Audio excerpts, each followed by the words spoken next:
Hello மக்களே, நம்ம இந்த வீடியோவில் டிஎன்பிஎஸ்சி குரூப் 4 எக்ஸாமுக்கு அப்ளை பண்ணுறதுக்கு அந்த ஒன் டைம் ரெஜிஸ்ட்ரேஷன் எப்படி பண்ணுறது அப்படின்னு சொல்லி தான் பார்க்க போகிறோம்.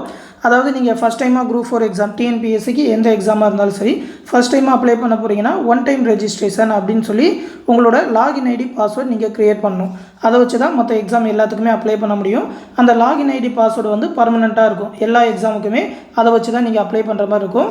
அதை ஃபஸ்ட்டு நீங்கள் க்ரியேட் பண்ணணும். அதுக்கு வந்து அந்த ஒன் டைம் ரெஜிஸ்ட்ரேஷனில் உங்களோட டீட்டெயில் எல்லாமே கொடுக்குற மாதிரி இருக்கும். 10th மார்க், அந்த மார்க் ஷீட் நம்பரு, அது மட்டும் இல்லாமல் என்ன கம்யூனிட்டி, உங்களோட அட்ரஸ், அதை பற்றின டீட்டெயில் எல்லாமே கொடுக்குற மாதிரி இருக்கும். அதுதான் அந்த ஒன் டைம் ரெஜிஸ்ட்ரேஷன். அந்த ஒன் டைம் ரெஜிஸ்ட்ரேஷன் தான் எப்படி பண்ணுறது அப்படின்னு சொல்லி இப்போ பார்க்க போகிறோம். ஃபஸ்ட்டு டிஎன்பிஎஸ்சியோட அஃபீஷியல் வெப்சைட் tnpsc.gov.in அப்படின்ற வெப்சைட்டை ஓப்பன் பண்ணிக்கோங்க. இப்போ பார்த்தீங்கன்னா குரூப் 4 நோட்டிஃபிகேஷன் வந்துட்டதுனால இந்த இடத்துல ஃபஸ்ட்டு நோட்டிஃபிகேஷன் டீட்டெயில் கொடுத்துருப்பாங்க. அதோட தமிழ் நோட்டிஃபிகேஷன், இங்கிலீஷ் நோட்டிஃபிகேஷன், அதுக்கப்புறம் இந்த இடத்துல அப்ளை பண்ணுறதுக்கு இந்த இடத்த கிளிக் பண்ணுங்கள் அப்படின்னு சொல்லி வரும். அந்த பர்பிள் கலரில் இருக்கும். அதை கிளிக் பண்ணிங்கனாக்கா இந்த மாதிரி அதோட அப்ளை பண்ணுற அந்த நோட்டிஃபிகேஷன் பேஜில் போகும். இதில் வந்து குரூப் 4 எக்ஸாமுக்கு அப்ளை பண்ண போகிறீங்கன்னா இந்த இடத்துல அப்ளை நவ் அப்படின்னு சொல்லியிருக்கும். அதை கிளிக் பண்ணணும். இப்போ குரூப் 1 நோட்டிஃபிகேஷனும் ரிலீஸ் பண்ணி தான் அப்ளை பண்ணுற டேட் இருக்குன்றனால குரூப் 1க்கும் காட்டும், இந்த இடத்துல அப்ளை நவ்னு இருக்கும். அதை கிளிக் பண்ணி அப்ளை பண்ணலாம்.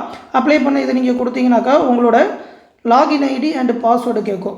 அந்த லாகின் ஐடி பாஸ்வேர்டை தான் ஃபஸ்ட்டு நீங்கள் க்ரியேட் பண்ணணும். அதுக்கு வந்து அந்த பேஜ்லேயே மேலே ஹோம் அப்படின்னு சொல்லியிருக்கோம். அந்த ஹோம் அப்படின்றத கிளிக் பண்ணிக்கோங்க.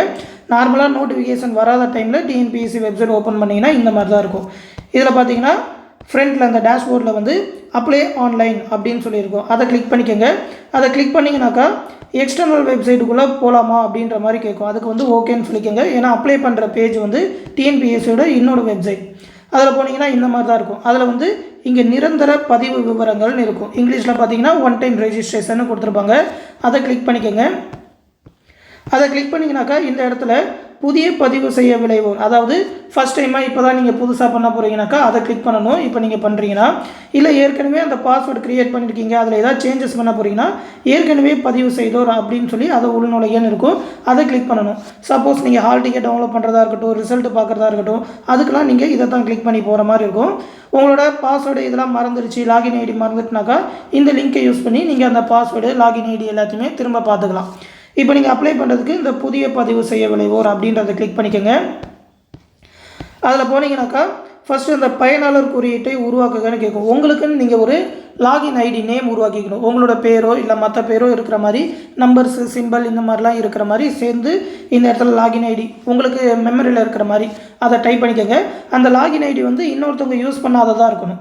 அதுக்கப்புறம் இந்த இடத்துல ஒரு கேப்சர் நம்பர் கொடுத்துருப்பாங்க. அதை கால்குலேட் பண்ணி இப்போ 21 + 8 29ன்னு போட்டுட்டு இந்த இடத்துல ஒரு க்ரீன் கலரில் ஒரு பாக்ஸ் ஓப்பன் ஆகும். பயனாளர் குறியீடு உள்ளதான்னு சொல்லி கேட்கும். அதாவது இது வந்து க்ரீன் கலரில் மாறிட்டுன்னா இது இந்த ஐடியா வேறு யாரும் யூஸ் பண்ணலன்னு அர்த்தம்.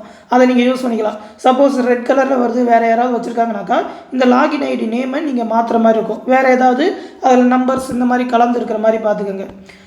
அந்த மாதிரி க்ரீன் கலரில் வந்துட்டுனாக்கா இந்த லாகின் ஐடி வேறு யாரும் யூஸ் பண்ணல, அதை நீங்கள் யூஸ் பண்ணலாம் அப்படின்னு சொல்லி அர்த்தம். அடுத்து அதுக்கான பாஸ்வேர்டு க்ரியேட் பண்ணணும். பாஸ்வேர்டு வந்து capital letter, small letter, numbers, simple இந்த மாதிரி கலந்துருக்கிற மாதிரி ஒரு 8 டிஜிட்டுக்கு மேலே, 8 நம்பருக்கு மேலே இருக்கிற மாதிரி 15க்கு கீழே இருக்கிற மாதிரி உருவாக்கிக்கோங்க. ரொம்ப ஸ்ட்ராங்காக இருக்கணும். அதே பாஸ்வேர்டை திரும்ப இந்த இடத்துல டைப் பண்ணிக்கோங்க.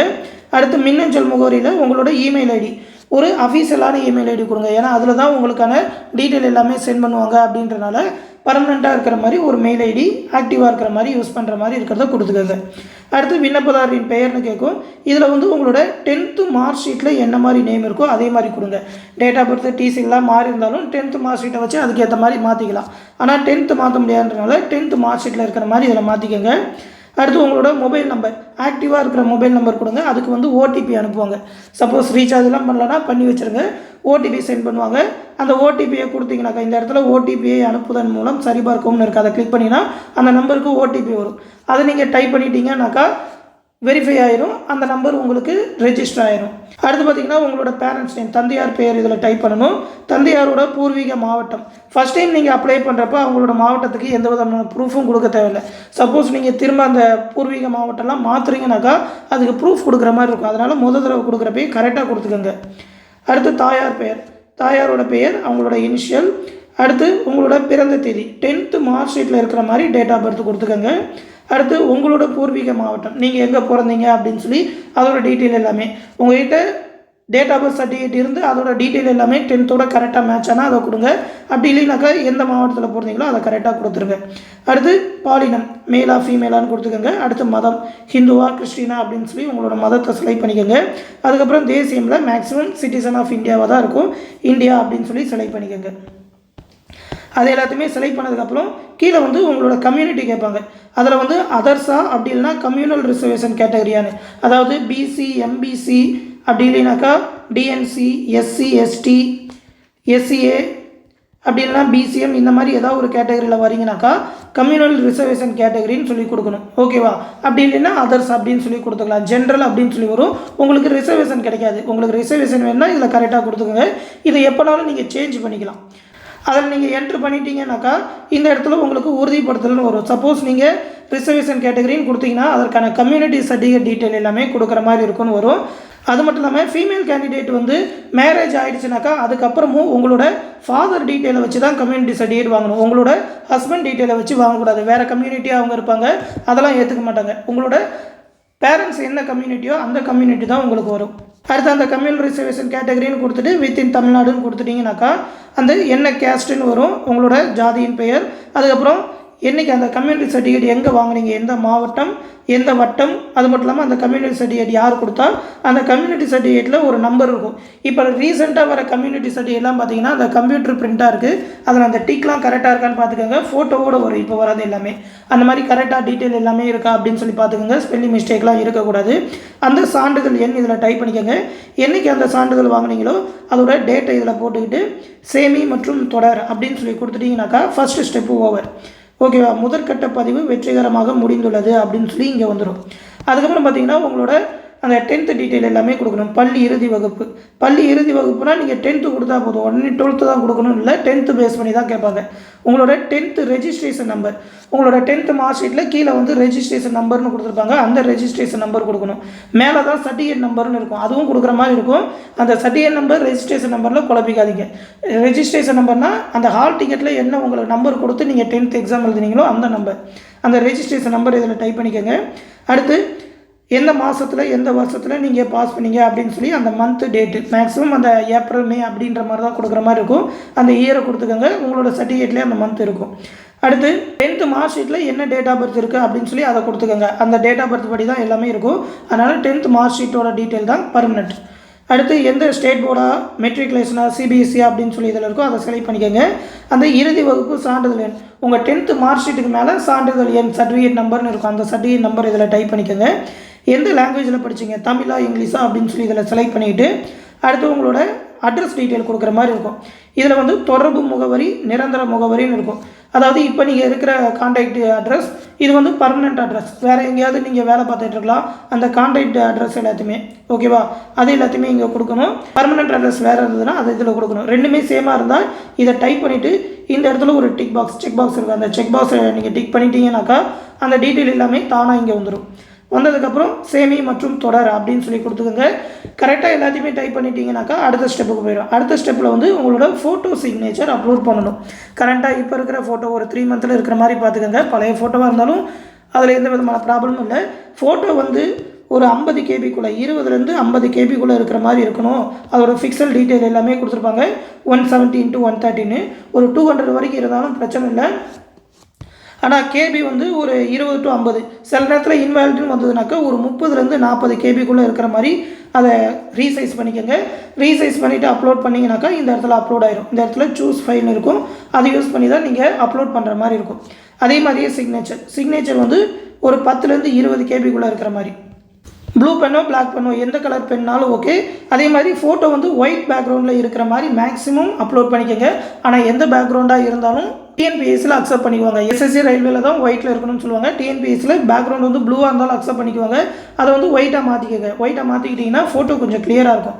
அந்த மாதிரி ஃபோட்டோ சிக்னேச்சர் அப்லோட் பண்ணிவிட்டு இந்த இடத்துல சேமி மற்றும் தொடர்ந்து கொடுத்தீங்கன்னா அடுத்த ஸ்டெப் போயிடும். சப்போஸ் வேறு ஏதாவது விவரங்களை மாற்ற விரும்புகிறீங்கனாக்கா இந்த இடத்துல எல்லா ஸ்டெப்லையுமே கொடுத்துருப்பாங்க. நீங்கள் பேக்கில் போய் உங்களோட டீட்டெயில் எல்லாத்தையுமே சேஞ்ச் பண்ணிக்கலாம். அதை எல்லாத்தையுமே டைப் பண்ணிவிட்டு நெக்ஸ்ட்டுன்னு கொடுத்தீங்கன்னா நீங்கள் டைப் பண்ண டீட்டெயில் அந்த அப்ளிகேஷன் டீட்டெயில் எல்லாமே வரும்.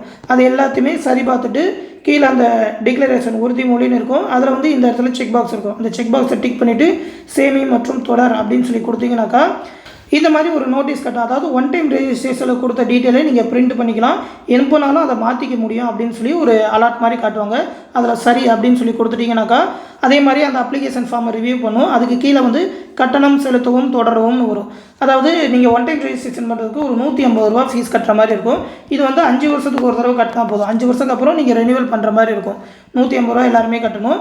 அந்த கட்டணம் செலுத்தவும் தொடரவும் கொடுத்தீங்கன்னா இந்த மாதிரி ஃபீஸ் பே பண்ணுற டீட்டெயில் காட்டும். இதை வந்து பே அப்படின்னு சொல்லி கொடுத்துட்டிங்கனாக்கா பே பண்ணிடலாம். எந்த மாதிரி எதில் நீங்கள் பே பண்ண போகிறீங்க, எந்த டைப்பில், ஆன்லைன்லையா, கிரெடிட் கார்டு மூலமாக, டெபிட் கார்டு மூலமாக அப்படின்னு சொல்லி கொடுத்துட்டு நீங்கள் ஃபீஸ் பே பண்ணிட்டீங்கனாக்கா உங்களோட ஒன் டைம் ரெஜிஸ்ட்ரேஷன் முடிஞ்சுது. நீங்கள் ஃபீஸ் பே பண்ணிவிட்டு இன்னும் காட்டலனாக்கா மறுபடியும் இந்த பேஜுக்கு வந்து வியூ ப்ரீவியஸ் பேமெண்ட்னு கொடுத்தீங்கனாக்கா ஆல்ரெடி நீங்கள் ஃபீஸ் பே பண்ணியிருந்தீங்கனாக்கா அது ஓகே அப்படின்னு சொல்லி சக்ஸஸ்னு வந்துடும். இவ்வளோ தான் ஒன் டைம் ரெஜிஸ்ட்ரேஷன். இந்த ஒன் டைம் ரெஜிஸ்ட்ரேஷனில் அந்த லாகின் ஐடி பாஸ்வேர்டு எல்லாத்தையுமே நோட் பண்ணிக்கோங்க. இந்த ஸ்டெப் எல்லாத்தையுமே ஃபாலோ பண்ணி அந்த ஓடிஆர் முடிச்சிட்டிங்கனாக்கா அடுத்து அப்ளை பண்ணலாம். எந்த எக்ஸாமுனாலும் டிஎன்பிஎஸ்சிக்கு அப்ளை பண்ண முடியும். அடுத்தடுத்த வீடியோவில் அந்த குரூப் 4 எக்ஸாமுக்கு ஒன் டைம் ரெஜிஸ்ட்ரேஷனுக்கு அப்புறம் எப்படி அப்ளை பண்ணுறதுன்னு சொல்லி நம்ம சேனலில் வீடியோ போடுறேன். அதை பார்த்து நீங்களே அப்ளை பண்ணிடலாம். முடிஞ்ச வரைக்கும் லேப்டாப் இல்லைனா பிசியில் ட்ரை பண்ணுங்கள். தொடர்ந்து டிஎன்பிஎஸ்சி பற்றின அப்டேட்ஸ் தெரிஞ்சுக்க மறக்காமல் நம்ம சேனலையுமே சப்ஸ்கிரைப் பண்ணி வச்சுக்கோங்க. மேலும் பார்த்தீங்கன்னா நம்ம சேனலில் இந்த குரூப் 4 2025 எக்ஸாமுக்கான online classes and test batch Telegram group மூலமா கண்டக்ட் பண்ணிட்டு இருக்கோம். அந்த பேட்சுக்கான அட்மிஷன் இப்போ போயிட்டுருக்கு. 25/4/2025 அட்மிஷன் ஸ்டார்ட் பண்ணோம். 4/5/2025 வரைக்கும் ஜாயின் பண்ணிக்கலாம். ஃபீஸ் பார்த்தீங்கன்னா இப்போதைக்கு 999 தான் வச்சுருக்கோம். இந்த ஆஃபர் வந்து 30ஆம் தேதி வரைக்கும் தான். ஜாயின் பண்ண நினச்சிங்கன்னா 30ஆம் தேதிக்குள்ளே ஜாயின் பண்ணிக்கோங்க. நம்மளோட டிஎன்பிஎஸ்சி எம்எஸ்சி ஓல்டு ஸ்டூடெண்ட்ஸ்க்கு ஒரு ஆஃபர் பைஸாக 750 ரூபா தான் சொல்லியிருக்கோம்.